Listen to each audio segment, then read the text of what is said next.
Welcome back to the channel. Today we are going to continue on a project we started early this season that is never really going to be 100% complete, but it's pretty close to at least being complete for this year. There's a couple more things we need to do on the garden space. Let me show you what I have already put together, and then I'll take you along for building your very own garden gate.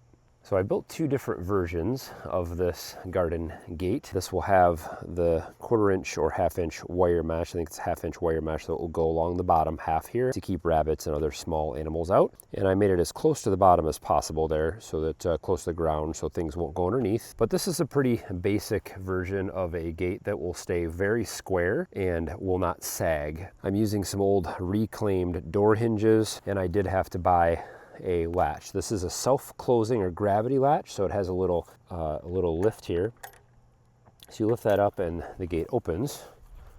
And that gate, the way that those hinges are, that will swing all the way 180 degrees from the start. So it'll lay flat to that side. And I wanted these self-closers because you can just do that and then it shuts. Obviously you could do this in any size. This particular gate is 48 inches wide and 64 inches tall. A lot of people have different opinions on how you can do the cross sections. Some say you're supposed to go from the farthest corner out inside that way, and then from the corner here this way. That's totally fine. This way also keeps it completely square. This cannot flex. These two are forcing against each other, and because of their exactly the same length, it forces this to stay exactly in the same position. Obviously the wood will shrink and things like that a little bit over the years, but this should stay almost perfectly straight. And then around the front, or technically the side of the garden, we have a smaller gate. This is a 36-inch gate, and I actually ran out of long enough lumber to run my supports all the way down.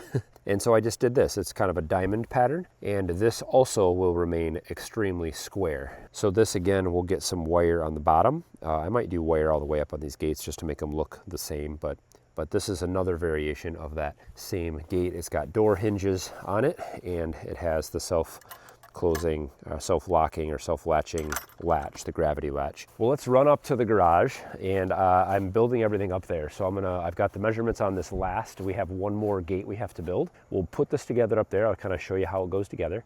We'll get it mounted on there, and then we will have all of our gates done on our garden, which will secure the harvest that I am so desperately in need of, because I am currently in the middle of a 14-day survival challenge, surviving only on the garden and what's growing in it. So I don't want to lose that to any pests. This is very important.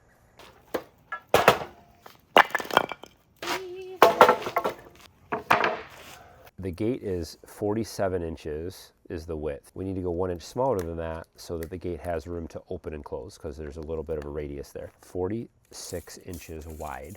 Now all of these are going to be mitered, so which means we're going to go exactly 46 inches, and we're just going to miter them this way.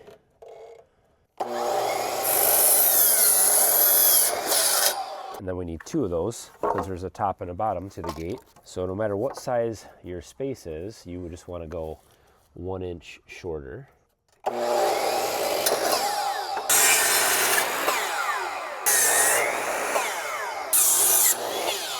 So top and bottom, we'll measure from our long side of the 45. So this long side, 64 inches. And we're going to make a mark on the top of the 2x4, and that way we don't have to move our miter saw.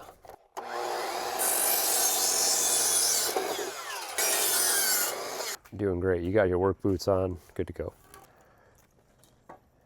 So we're using 2.5 inch deck screws. If all of these are cut at perfect 45s, as long as we line these up perfectly, we should be pretty close to square. That should be a good start. So that's square. I don't like screwing right into the end grain.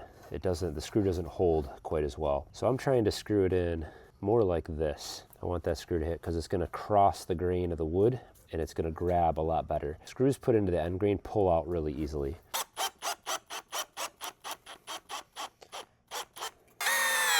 So make sure you measure from both ends, just in case our cut was off by just a little bit. You're gonna measure 32 from this side and 32 from that side. See how they don't line up? Because we've added a little bit with the way that the miter came together and everything else. And now what we're gonna do is we're just gonna go right in the middle of those two marks. That will be perfectly centered. And it is exactly 42 and 5/8. So that's what we're gonna make our centerpiece. We'll use this one here and 5/8. We're gonna center it right in our spot. See how that fits in there just nice? That means it's perfect. All right, so we're gonna center this right in between our two marks. Now, same thing here. I could just sink these right into the end grain, and honestly, with a 2.5-inch screw, it would probably be fine. But what I like to do instead is I like to angle these. So again, we're gonna try to get it to cross the grain on the 2x4 instead of just going right straight into the end grain.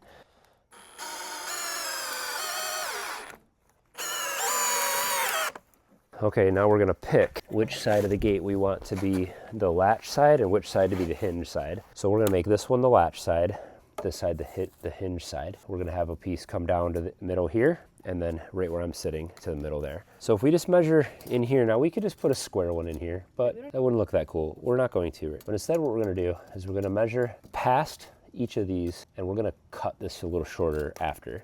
These should be perfectly the same, and that's gonna help to force this into perfect square. These need to be both exactly the same. So I'm just gonna put this in here as I'm just gonna trace this underneath here, both sides. These are actually gonna be larger than 45-degree angles, so I'm just gonna get them as close as I can. I'm gonna just, my saw doesn't open up much farther than 45, so.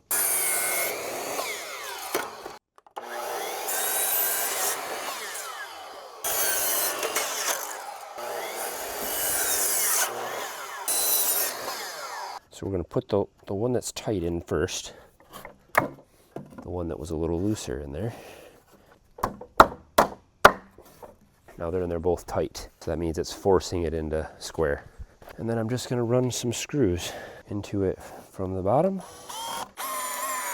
This one didn't turn out perfect once I forced them into position, but it's close enough. A lot of times what I've done with these gates is putting decking boards on the corners, or making a corner piece that is made out of plywood or decking or something, like a triangle that fits in here. It covers any mistakes you make, like this one.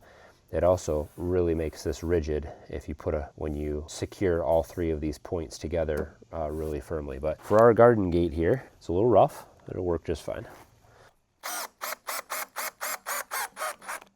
There's a gap on this side. That's normal because we want to have room for the radius to spin out. So this is how we want it. So we're going to put our hinges on here. So grab those hinges. The hinges have a flat side and a protruding side, at least door hinges do. So we want this to be on the flat side. I want it tight to the fence post, and so we're going to put the flat side facing the post. I'm going to orient this so it's flush with my 2x4s here.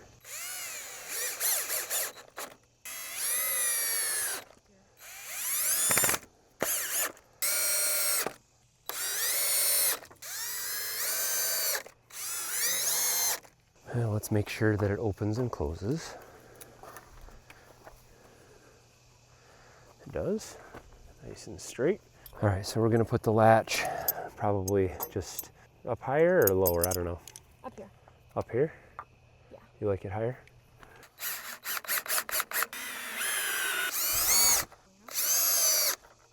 We're only done if it actually works. Open.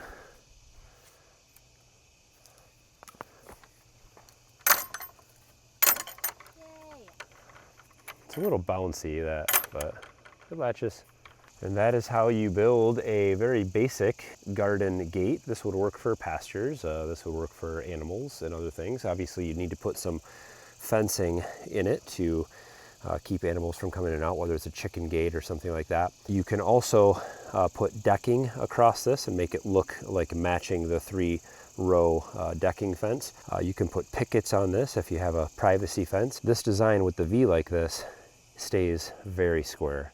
We only have one more major thing to do this year in the garden, and some of you can probably guess what it is. I have been losing food, desperately needed food out of this garden, and so I have to protect it with my life. We'll be out here to finish this up, and I'll give you guys an update on the garden, an August update on the garden here soon. Appreciate you guys following along. Hopefully you enjoyed the gate making, the DIY on the gate, and let me know what you think about this style gate, or if you have some designs of your own or differences that you would, changes you would make. I'd love to hear from you guys in the comments. Thumbs up on the video today, subscribe if you're not already, and we'll see you next time.